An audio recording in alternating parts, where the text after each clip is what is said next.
Derek, first hit out for the side in pre-season. How do you think it went?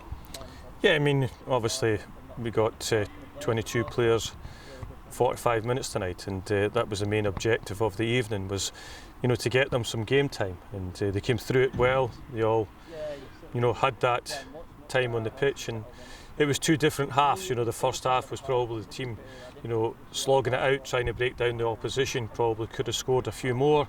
Then the second half, the game opened up as it was going to do, and we scored a few more goals. But it was good to see, the patterns of play, the way that they passed the ball, and for the first game, new players coming in, younger players as well. I think that it was a good performance from us tonight.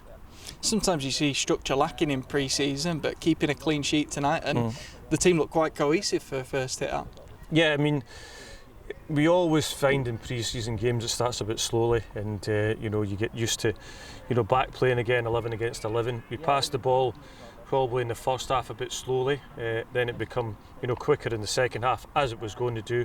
But we did create a number of good positions in the first half, and in the second half the players ran at their defence and scored a few goals. It was obviously a first time for the fans being back as well. Difficult for the players to get used to that, perhaps, after a long time without it. Yeah, of course. I think that everyone, is delighted that supporters are back in the stadium, and tonight it was great to see, the Bradford City fans here, and I think that they've seen 5 goals tonight. They've seen some, really good opportunities. Seen the new players coming in, seen the players that have been here from, last season, and seen a blend of the youth players as well. And I think that's important, that they get a full idea of how the structure is. They'll have certainly been excited by a few performances, particularly from those young players, like you say. How important is it to excite them in pre-season? Yeah, I mean, I think that at pre-season it is about getting minutes into the players, and there is times in the games that you'd want to change, formation, change players, but at this stage of the season it's really just about getting them that 45 minutes. Some really dynamic and nice interplay in the second half as well. How encouraging is that going forward now?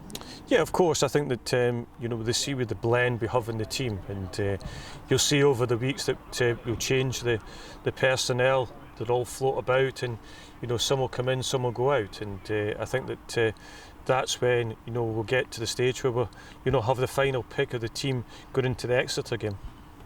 Obviously, you've got no pre-season game tomorrow like you'd expected to have at the start of this week. Did that change your plans at all for tonight, and does it change your plans going into the weekend? It doesn't change my plans for tonight. I didn't change my plans for tonight, and tomorrow we'll train. Tomorrow we were obviously supposed to play tomorrow night, but it doesn't change my my plans to the weekend, no. And just finally, again on those fans being back, what kind of a special moment was it as the players and yourself went over and applauded them and had a collective moment as a club once again? Yeah, I mean, I think it's vital that we have supporters back in the stadium, and I think that they're all excited by some of the performances tonight, and that's what we're here to do, is to make them look forward to the start of the season. And we see by the number of season tickets that have been sold that there's a great excitement around Bradford City.